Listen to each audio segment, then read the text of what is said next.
السلام عليكم ورحمة الله وبركاته. الحمد لله الذي جعل الشمس والقمر بحسبان والنجم والشجر يسجدان وفضل زمانا على زمان كما فضل مكانا على مكان وإنسانا على إنسان ونشهد أن لا إله إلا الله وحده لا شريك له لا جد له ولا ند له ولا مثل له ونشهد أن سيدنا وسندنا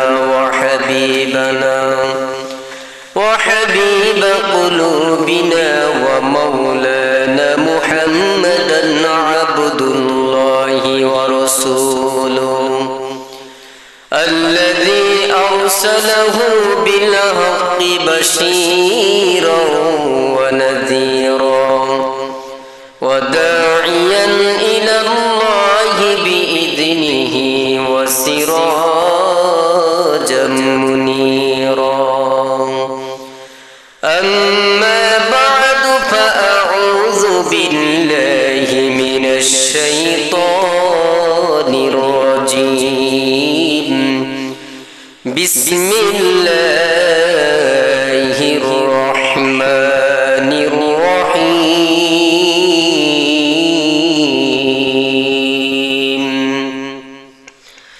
سبحان الذي أسرى بعبده ليلا من المسجد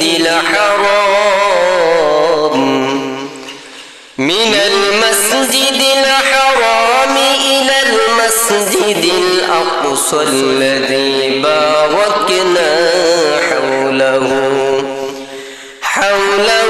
لنريه من آياتنا إنه هو السميع البصير.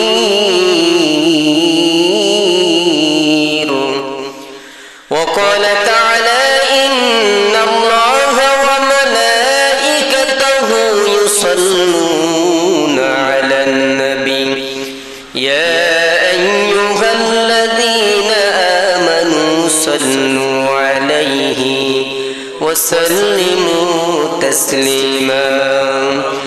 اللهم صل على محمد وعلى آل محمد كما صليت على إبراهيم وعلى آل إبراهيم إنك حميد مجيد. اللهم بارك على محمد وعلى آل محمد كما باركت على إبراهيم وعلى آل إبراهيم إنك حميد مجيد. بلغ العلا بكماله كشف الدجى بجماله حسنت جميع خصاله صلوا عليه وآله. محمد आकर कुफर को मिटाया कुफर को मिटाकर सदाकत बताया.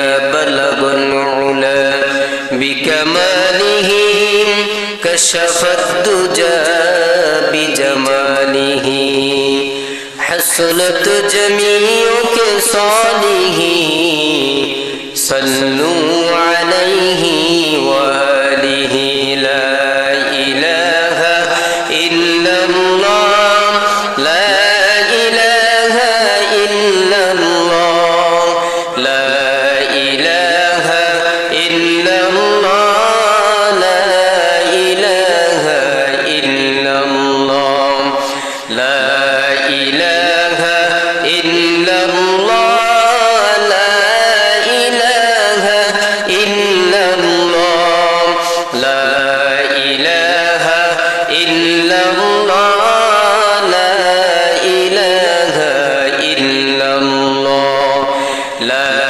إله إلا الله لا إله إلا الله لا إله إلا الله لا إله إلا الله لا إله إلا الله محمد رسول الله ألا يا ساكن القصر المعلى ستدفن عن قريب في التراب له ملك ينادي كل يوم لدون الموت يبلون الخراب قليل عمرنا في دار الدنيا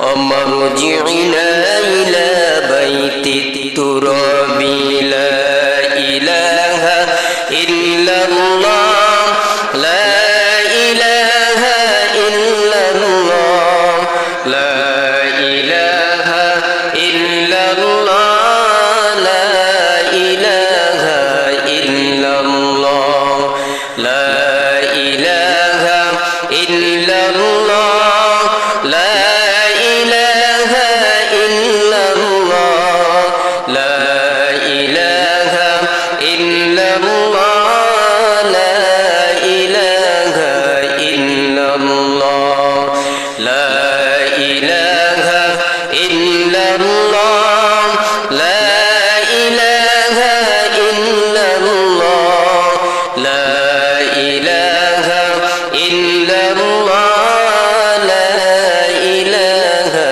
إلا الله لا إله إلا الله محمد رسول الله سبحانك لا علم لنا إلا ما علمتنا إنك أنت العليم الحكيم رب اشرح لي صدري ويسر لي أمري واحلل عقدة من لساني يفقه قولي رب زدني علما رب زدني علما رب يسر ولا تعسر وتمم علينا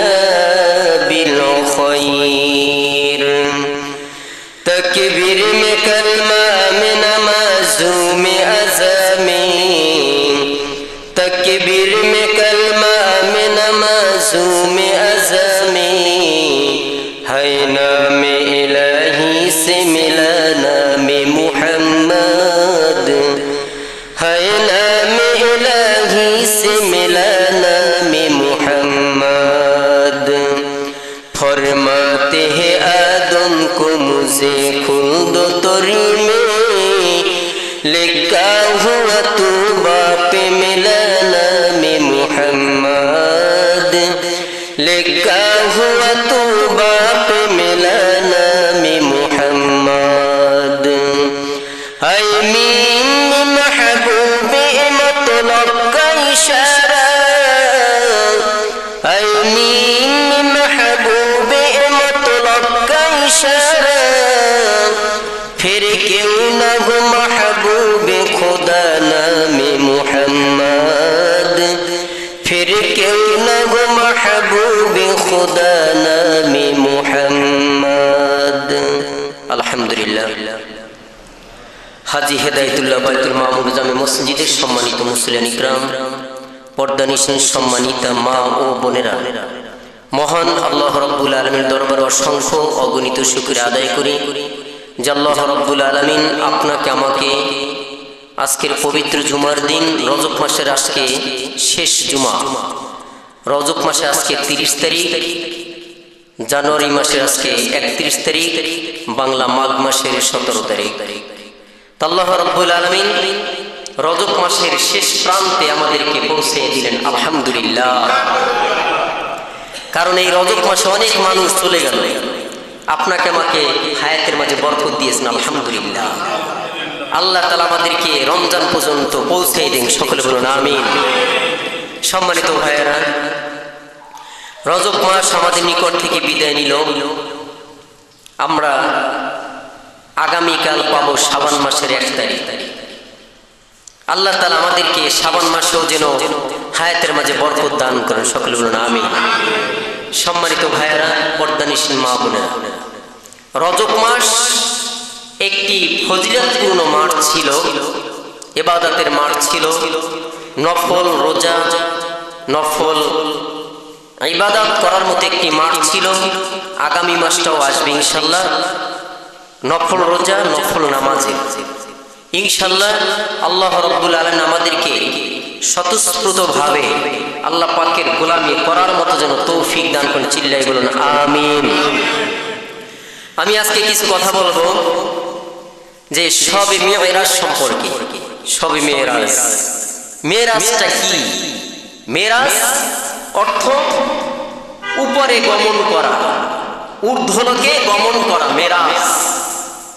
আল্লাহ পাকের সান্নিধ্য লাভ করেছেন আল্লাহ রাসূল, সে সম্পর্কে আজকে কিছু কথা বলবো ইনশাআল্লাহ। সম্মানিত ভাইয়েরা, আমি পবিত্র কোরআনের সূরা বানী ইসরাঈল 15 নম্বর পারার প্রথমেই সূরা বানী ইসরাঈলের একটি আয়াত তেলাওয়াত করেছি। এই তেলাওয়াতের মধ্যে আল্লাহ রাব্বুল আলামিন এই মিরাজের কথা উল্লেখ করেছেন, সে সম্পর্কে আমরা কিছু কথা শুনবো। আল্লাহ রাসূল তার মুখের কথাও শুনবো ইনশাআল্লাহ।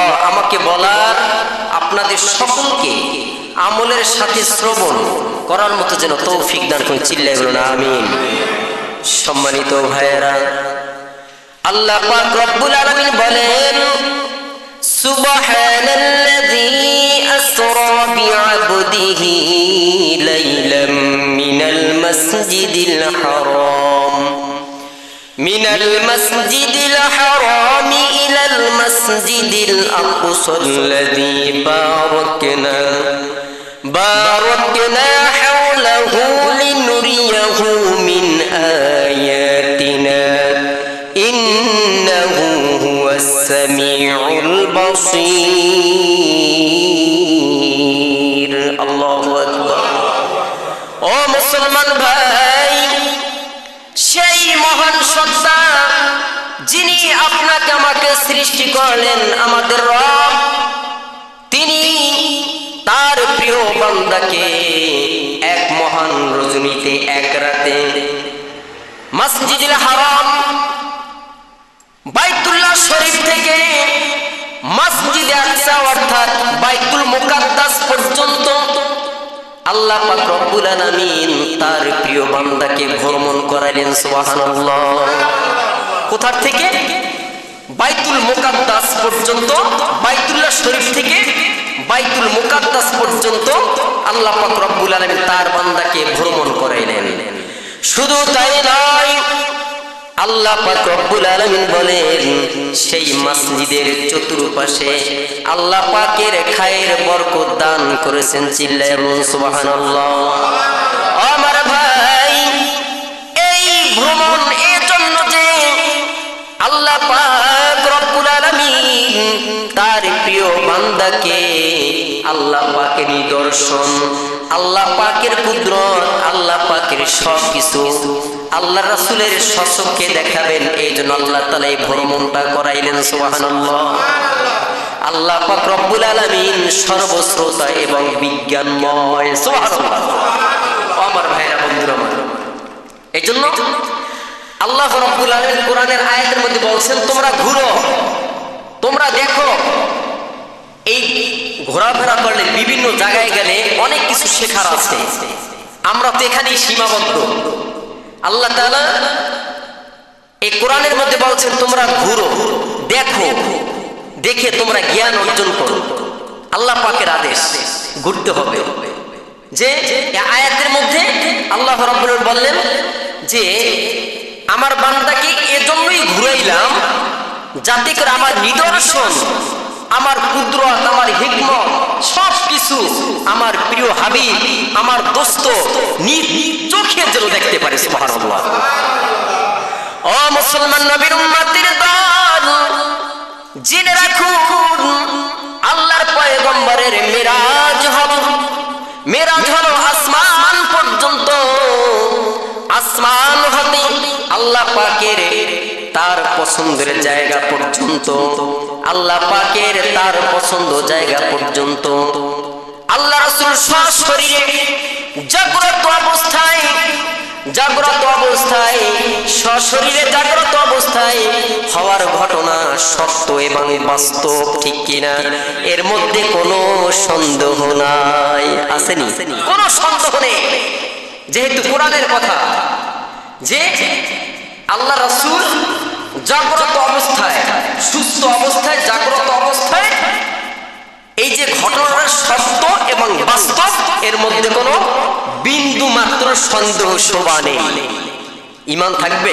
থাকবে। ও মুসলমান নবীর উম্মতের দল, মেরাজ হলো আল্লাহর পয়গম্বরের মুজিজা, আল্লাহ রাসূলের মুজিজা, বৈশিষ্ট্য, গুরুত্বপূর্ণ একটি ঘটনা। এই আল্লাহ রাসূলের মেরাজ হলো আল্লাহ রাসূলের মুজিজা এবং তার গুরুত্বপূর্ণ একটি অলৌকিক ঘটনা, ঠিক কিনা? অলৌকিক ঘটনা, যেই ঘটনা দ্বারা আমাদের সকলের হৃদয়ঙ্গম করতে হবে, বুঝতে হবে, মানতে হবে। আল্লাহ রাসূল কিভাবে মেরাজ করলেন এ সম্পর্কে কত সুন্দর সুন্দর কথা।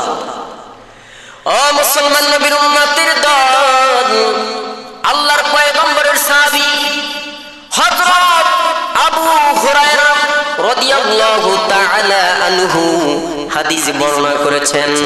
আল্লাহর পয়গম্বর বলেন, আমি মিরাজ হতে আসার পরে আমি খানায় কাবার হাতিমের কাছে আমি নিজেকে দেখতে পেলাম। আমি সেখানে উপস্থিত ছিলাম। ও আমার ভাইরা, বন্ধুরা আমার, তখন কুরাইশের লোকজন আমাকে এই মিরাজের ঘটনা এবং সেই বাইতুল মুকাদ্দাসের কথা আমাকে প্রশ্ন করতে লাগলো।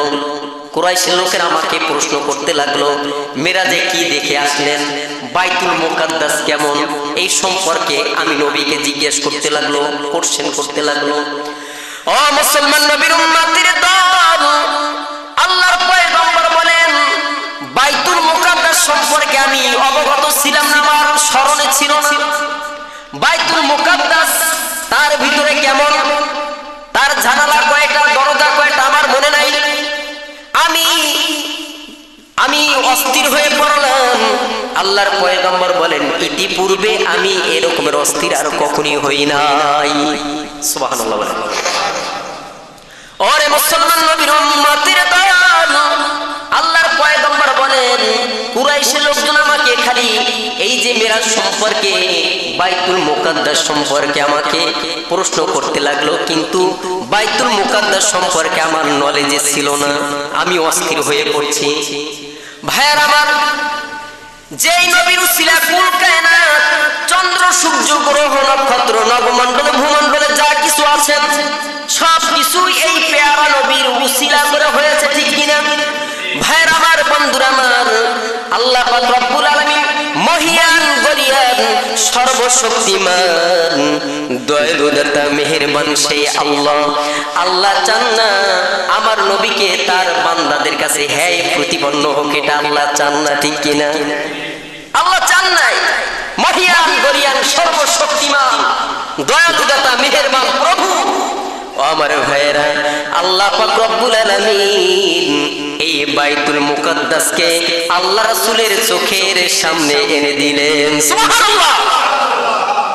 বাইতুল মুকাদ্দাস আল্লাহ রাসূলের চোখের সামনে এনে দিলেন। ও নবীর উম্মতের দল, আল্লাহর পয়গম্বর সেই বাইতুল মুকাদ্দাসের দিকে তাকাইয়ে রইলেন, দেখতে লাগলেন। এখন এই কুরাইশের লোকেরা আল্লাহর পয়গম্বরের কাছে বাইতুল মুকাদ্দাস সম্পর্কে প্রশ্ন করতে লাগলো, আর আল্লাহ রাসূল সেই মসজিদ দেখে দেখে তার উত্তর দিতেছেন। সুবহানাল্লাহ। ও আমার ভাইরা, বন্ধুরা আমার, আল্লাহর পয়গম্বর বলেন, আমি তার অ্যানসার দিতে লাগলাম, একটার পর একটা উত্তর দিতে লাগলাম। আমার ভাইয়েরা, বন্ধুরা আমার, এই মেরাজের রাতে আল্লাহর পয়গম্বর বললেন, মেরাজের রাতে আমি একদল নবীদের জামাতের মধ্যে ছিলাম। নবীদের একটা জামাতের মধ্যে আমি নবী উপস্থিত হইলাম। তখন দেখলাম হযরত মুসা আলাইহিস সালাতু ওয়াস সালাম দাঁড়ায় নামাজ আদায় করতেছেন। সুবহানাল্লাহ বলেন। কোন নবী? হযরত মুসা আলাইহিস সালাতু ওয়াস সালাম দাঁড়ায় নামাজ আদায় করতেছেন। আবার দেখলাম হযরত ঈসা আলাইহিস সালাতু ওয়াস সালাম দাঁড়িয়ে নামাজ আদায় করতেছেন। আবার দেখলাম হযরত ইব্রাহিম আলাইহিস সালাতু ওয়াস সালাম দাঁড়ায় নামাজ আদায় করতেছেন। ভাইরা আমার, বন্ধুরা আমার, তাদের নামাজ শেষ হয়ে গেল, তাদের পার্সোনাল নামাজ জামাতের সময় হয়ে গেল। আমি নবী সকল নবীদের নামাজের জামাতের ইমামতি করলাম। সুবহানাল্লাহ। ও আমার ভাইরা, বন্ধুরা আমার, আমার নবী কেমন পাওয়ারফুল নবী ছিলেন। ভাইরা আমার, সৃষ্টিগতভাবে আল্লাহ রাসূল আমাদের নবীর ধারাবাহিকতাভাবে সমাপ্তকারী, কিন্তু হিসাব করলে আমাদের নবী সবার আগের নবী, ঠিক কিনা? এই চন্দ্র সূর্য দুনিয়া সৃষ্টির আগে আমার নবীকে তারকা হিসাবে ঘোষিত করে রেখেছেন। তার মানে সব নবীর সর্দার হলো আমার নবী, এবং সবার আগে আমার নবীকে তারকা হিসাবে বানায় রাখলেন আল্লাহ। সুবহানাল্লাহ। ভাইরা আমার, বন্ধুরা আমার, সকল নবীর সর্দার হলেন আমার নবী। আমার নবী সকল নবীর ইমামতি করলেন, নামাজের ইমামতি করলেন, কিন্তু তারা তো হলো আগের নবী। ইচ্ছা করলে তারা তো বড়, কি সৃষ্টিগতভাবে তারা বড়, তারা তো ইমামতি করে নাই। কিন্তু আমার নবী, প্যারা নবী মুহাম্মদ সাল্লাল্লাহু আলাইহি ওয়াসাল্লামকে তিনি ইমামতি করতে দিলেন, তিনি সকলের ইমামতি করলেন। সুবহানাল্লাহ। ও মুসলমান নবীর উম্মতের দল, আল্লাহর পয়গম্বর নামাজের ইমামতি করলেন। নামাজ শেষ হলো, সালাম ফিরালেন। সালাম ফিরানোর পর কে যেন ডাক দিয়ে বলল, হে মুহাম্মদ সাল্লাল্লাহু আলাইহি ওয়াসাল্লাম, ইনি হলেন দোজখের দ্বাররক্ষী ফেরেশতা, মালিক ফেরেশতা, তাকে আপনি সালাম করুন। কি যেন বলল যে মুহাম্মদ সাল্লাল্লাহু আলাইহি ওয়াসাল্লাম ইনি হলেন দোজখের দ্বাররক্ষী ফেরেশতা, মালিক ফেরেশতা। নাম শুনছেন না? মালিক ফেরেশতা, তাকে সালাম করুন। ও মুসলমান নবীর উম্মতের দল, আল্লাহর পয়গম্বর সেই মালিক ফেরেশতার দিকে তাকাতি মালিক ফেরেশতা নবীকে সালাম করলেন। সুবহানাল্লাহ। আরো আসতে বলেন সুবহানাল্লাহ। আল্লাহর নবী তার দিকে তাকাতি মালিক ফেরেশতা আল্লাহর নবীকে সালাম করলেন। সুবহানাল্লাহ। কে সময় দিলেন না? কিন্তু এখন নবী নবী চিনে, স্বর্ণকারের চিনে, ঠিক কিনা? আল্লাহওয়ালা লোক আল্লাহওয়ালা লোকের চিনে, চোর বাটপার ওই লোক ওই শ্রেণীর লোকেরই চিনে, ঠিক কিনা? কে গাঁজা খাইছে, যে গাঁজা খায় সে বুঝে এই লোকটা গাঁজা খায়। আহা, এই জন্য ভাইয়েরা, সৎ মানুষের সঙ্গে আপনার সঙ্গ দিতে হবে, ভালো মানুষের সাথে সঙ্গ দিতে হবে, ঠিক কিনা? অসৎ মানুষের নিকট যাওয়া যাবে না, তাদেরকে বুঝাইতে হবে। ওরে মুসলমান নবীর উম্মতের দল, আল্লাহর পয়গম্বরকে সালাম দিয়ে দিলেন, কিন্তু আল্লাহ রাসূল তাকে সালাম দিতে পারলেন না। আল্লাহ রাসূলকে সালাম দিলেন, বড় ভাগ্যবান, ঠিক কিনা? কিন্তু আল্লাহ রাসূল যে ইমামুল মুরসালিন, সকল নবীর ইমাম, এটা ফেরেশতা জানে কি জানে না? জানে। আমার ভাইয়েরা, এজন্য আমরা সেই মেরাজের যে কথাগুলি এই হাদিসটার মধ্যে কত সুন্দর কথা বললেন। হযরত মুসা আলাইহিস সালাতু ওয়াস সালাম, হযরত ঈসা আলাইহিস সালাতু ওয়াস সালাম, হযরত ইব্রাহিম আলাইহিস সালাতু ওয়াস সালাম, তারা দেখেন এক এক নবীর এক এক রকমের আল্লাহর সাথে দিদার হয়েছে। আমার রাসূলেরটা ছিল ভিন্ন ধরনের। সুবহানাল্লাহ।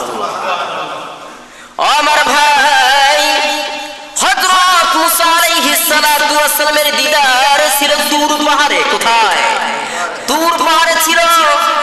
হযরত ইউনূস নবীর দিদার ছিল মাছের পেটে। ঠিক কিনা? এক এক নবীর এক এক রকমের আল্লাহর সাথে দিদার হয়েছে। আর আমাদের শেষ নবী হযরত মুহাম্মদ সাল্লাল্লাহু আলাইহি ওয়াসাল্লামের দিদার হয়েছে আল্লাহ তাআলা সশরীরে তাকে নিয়ে গেছেন তার দরবারে। সুবহানাল্লাহ। ইমামুল মুরসালিন, খাতামুন নবিয়্যিন, সেই নবীকে নিয়ে গেলেন কোথায়? আল্লাহ পাক রব্বুল আলামিনের তার দরবারে নিয়ে গেলেন। ঠিক কিনা? সেই মেরাজ, মেরাজ সম্পর্কে অনেক কথা, অনেক ইতিহাস বললেও শেষ হবে না। বুখারী এবং মুসলিম শরীফে এর দীর্ঘ আলোচনা করেছেন, দীর্ঘ আলোচনা মেরাজ। আবার অনেক মানুষ আছে মেরাজ সম্পর্কে অস্বীকারও করে। কিভাবে সম্ভব? নাউযুবিল্লাহ বলেন। অথচ আল্লাহ তাআলা কোরআনের ভাষায় বলে দিলেন, সুবহানাল্লাযী আসরা বিআবদিহি লাইলাম মিনাল মাসজিদিল হারামি ইলাল মাসজিদিল আকসা। মিনাল মাসজিদিল হারাম, হারাম শরীফ থেকে বাইতুল মুকাদ্দাস পর্যন্ত ভ্রমণ করাইলেন। ও নবীর উম্মতের দল, আল্লাহর পয়গম্বর, আল্লাহর পয়গম্বরের নবুয়তের 12 সালে রজব মাসের এক মহিমান্বিত রাতে, এক রাতে আল্লাহর পয়গম্বরকে, আমার ভাইয়েরা, কাবা শরীফের হাতিম থেকে বরাত যোগে আল্লাহর পয়গম্বরকে, আল্লাহর পয়গম্বরের যে এই ঊর্ধ্বলোকে গমন করা শুরু হয়ে যায়। আল্লাহর পয়গম্বর সাল্লাল্লাহু আলাইহি ওয়াসাল্লামের সেই মসজিদে হারাম থেকে বাইতুল মুকাদ্দাস পর্যন্ত আসলেন। সেখানে আল্লাহর পয়গম্বর উপস্থিত হলেন। ও আমার ভাইরা, আল্লাহর পয়গম্বর সেখানে উপস্থিত হওয়ার পর সেখানে আম্বিয়া আলাইহিস সালাতু ওয়াস সালামগণের একটা জামাতের মধ্যে ছিলেন। সেখানেও আল্লাহর পয়গম্বর তাদের ইমামতি করলেন। সুবহানাল্লাহ। ভাইরা আমার, সেই বাইতুল মুকাদ্দাস থেকে আরম্ভ হয়ে গেল তার ঊর্ধ্বলোকে গমন করা। সঙ্গে ছিলেন জিবরাইল আলাইহিস সালাতু ওয়াস সালাম। জিবরাইল সঙ্গে নিয়ে চলে গেলেন সপ্তম আসমানে। কোথায়? সপ্তম আসমানে চলে গেলেন। ভাইয়ের আল্লাহর পয়গম্বর বললেন, আমি যখন প্রথম আসমানে উঠলাম তখন আমার সঙ্গে দেখা হয়ে গেল হযরত আদম আলাইহিস সালাতু ওয়াস সালামের সঙ্গে। সুবহানাল্লাহ বলেন। কার সঙ্গে? হযরত আদম আলাইহিস সালাতু ওয়াস সালামের সঙ্গে দেখা হয়ে গেল। ভাইরা আমার, আল্লাহর পয়গম্বর হযরত আদম আলাইহিস সালাতু ওয়াস সালামকে সালাম করলেন, সালামের উত্তর দিলেন এবং তাকে নেককার বান্দা এবং নেককার নবী বলে অভ্যর্থনা জানালেন। সুবহানাল্লাহ। আমার ভাইরা, আল্লাহর পয়গম্বর যখন দ্বিতীয় আসমানে গেলেন তখন দেখা হয়ে গেল ইয়াহইয়া ও ঈসা আলাইহিস সালাতু ওয়াস সালামের সঙ্গে দেখা হয়ে গেল। আল্লাহর রাসূল তাদেরকে সালাম করলেন এবং তারা নেককার সন্তান এবং নেককার নবী বলে অভ্যর্থনা জানালেন। সুবহানাল্লাহ। ভাইরা আমার, আল্লাহর পয়গম্বর যখন তৃতীয় আসমানে চলে গেলেন সেখানে গিয়ে দেখা হয়ে গেল হযরত ইউসুফ আলাইহিস সালাতু ওয়াস সালামের সঙ্গে। ভাইরা, আল্লাহর পয়গম্বর তাকে সালাম করলেন। ইউসুফ নবী তাকে নেককার সন্তান, নেককার নবী বলে অভ্যর্থনা জানালেন। ভাইরা আমার, আল্লাহর পয়গম্বর চতুর্থ নাম্বার আসমানে চলে গেলেন। সেখানে গিয়ে দেখলেন হযরত ইদ্রিস আলাইহিস সালাতু ওয়াস সালামের সঙ্গে দেখা হয়ে গেল। ইদ্রিস আলাইহিস সালাতু ওয়াসসালামকে সালাম করলেন। ইদ্রিস আলাইহিস সালাতু ওয়াসসালাম তাকে নেককার সন্তান এবং নেককার নবী বলে অভ্যর্থনা জানালেন। সুবহানাল্লাহ।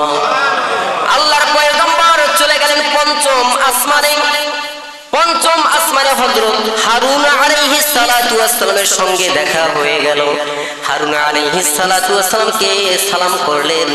হারুন আলাইহিস সালাতু ওয়াসসালাম বললেন, নেককার সন্তান এবং নেককার নবী বলে অভ্যর্থনা জানালেন। সুবহানাল্লাহ। আল্লাহর পয়গম্বর ষষ্ঠ আসমানে চলে গেলেন। সেখানে গিয়ে দেখলেন হযরত মুসা আলাইহিস সালাতু ওয়াসসালাম। আল্লাহর পয়গম্বর সালাম করলেন। আল্লাহর নবী মুসা তাকে নেককার সন্তান নেককার নবী বলে অভ্যর্থনা জানালেন। আমার ভাইরা, আল্লাহর পয়গম্বর চলে গেলেন সপ্তম আসমানে। সপ্তম আসমানে গিয়ে দেখেন হযরত ইব্রাহিম আলাইহিস সালাতু ওয়াসসালাম। সুবহানাল্লাহ। ইব্রাহিম আলাইহিস সালাতু ওয়াসসালামের সঙ্গে দেখা হয়ে গেল। আল্লাহর পয়গম্বর সালাম করলেন। আল্লাহর পয়গম্বর সালাম করার পর তিনি নেককার সন্তান এবং নেককার নবী বলে অভ্যর্থনা জানালেন। সুবহানাল্লাহ। ও মুসলমান নবীর উম্মতের দল, আল্লাহর পয়গম্বর সেখানে উপস্থিত হওয়ার পর সকলেই তাকে অভ্যর্থনা জানালেন। সকল নবীর সর্দার ইমামুল মুরসালিন খাতামুন নবিয়্যিন। ভাইরা আমার, সৃষ্টিগতভাবে আমাদের নবী শেষ আর তিনি সর্বশ্রেষ্ঠ নবী। সুবহানাল্লাহ। ও মুসলমান নবীর উম্মতের দল, আল্লাহর পয়গম্বর তিনি তাকে নিয়ে যাওয়া হলো সিদরাতুল মুনতাহায়। সিদরাতুল মুনতাহায় যাওয়ার পরে আল্লাহর নবী ওখানে সব কিছু ঘুরে ফিরে দেখতে লাগলেন, যে দেখার মধ্যে বিন্দু মাত্র সন্দেহ শোভা নাই, কোন সন্দেহ নেই। আল্লাহ রাসূল যেখানে যা কিছু অবলোকন করলেন, দেখলেন, এই দেখার মধ্যে বিন্দু মাত্র সন্দেহ শোভা নেই। সুবহানাল্লাহ। ও মুসলমান নবীর উম্মতের দল, আল্লাহর পয়গম্বরকে বেহেশতে প্রবেশ করানো হলো। বেহেশতের মধ্যে সব ঘুরে ফিরে দেখতে লাগলেন। জাহান্নাম দেখতে লাগলেন।